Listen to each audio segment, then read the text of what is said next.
join me. Let's do some art.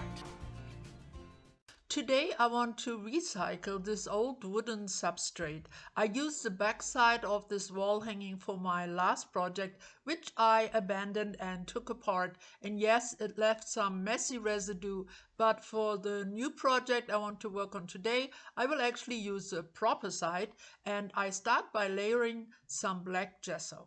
Now for my focal point, I want to use this rather large and clear print of a human skull. And I start by cutting it exactly in half, and you will understand why real soon. Now I will start right away to put anything you need to know or any mediums I will be using in the captions. But before I turn you over to some music, I want to give you a wee explanation concerning the use of skeleton skulls, bones, and so on that you see once in a while in some of my projects, as I know that for some of you these type of images are taboo or they make you feel uncomfortable. Now to me, these are the most natural things in the world, and I believe adding them now and then brings some special interest into my art. I absolutely don't like horror, guts, and blood, but I like skeletons. I think they're fascinating, they're interesting, and to me, they also represent all the things we have in common, no matter of our differences on the outside. We are pretty much all the same down to the bone. Of course, skeletons and skulls traditionally also represent death, which again is just a natural conclusion to our life. Another thing we have in common, and of course, something we can't avoid, so we may as well get acquainted with it. All right, enough of that. Enjoy the process, and I will talk to you in just a wee bit.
So it's dry now, everything is done, and like always I cleaned up the back. This time it's a piece of craft paper. Here you can see the push buttons I added to all the corners. I like the gold ribbon buff on the edges and on the chain. It really frames the skull nicely.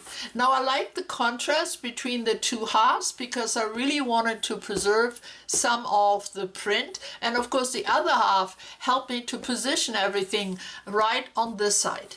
Now I know you saw me layering everything, but I think you may have missed a few little details.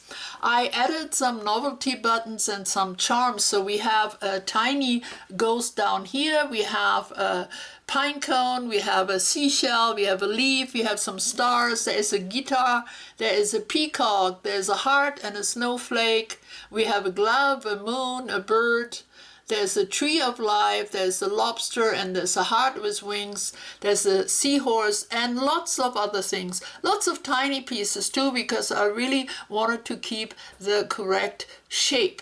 Of course, I went extra on the eye socket, and I'm glad I achieved the right color that matches the tiny stones that came with the butterfly and the background. Now, working with this embossing glaze is really fun. It works different than normal embossing powder. Those are usually opaque, but this is see-through, so you can layer it. You can still see what's going on underneath, and I was able to add some glitter, so in between the layers. Yeah, and I'm very happy with the way it came out. And then, of course, we have the background, and the crackles also came out nice. I'm pleased with the way this looks. Now, the crackle medium is very easy to use. The trick is for the last layer to be added very carefully. As you saw, I only did one stroke at a time. If you go back and forth, you will mess up the layer underneath and you won't get nice crackles.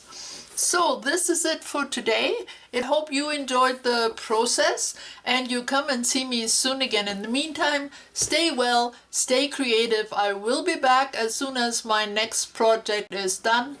Bye bye for now.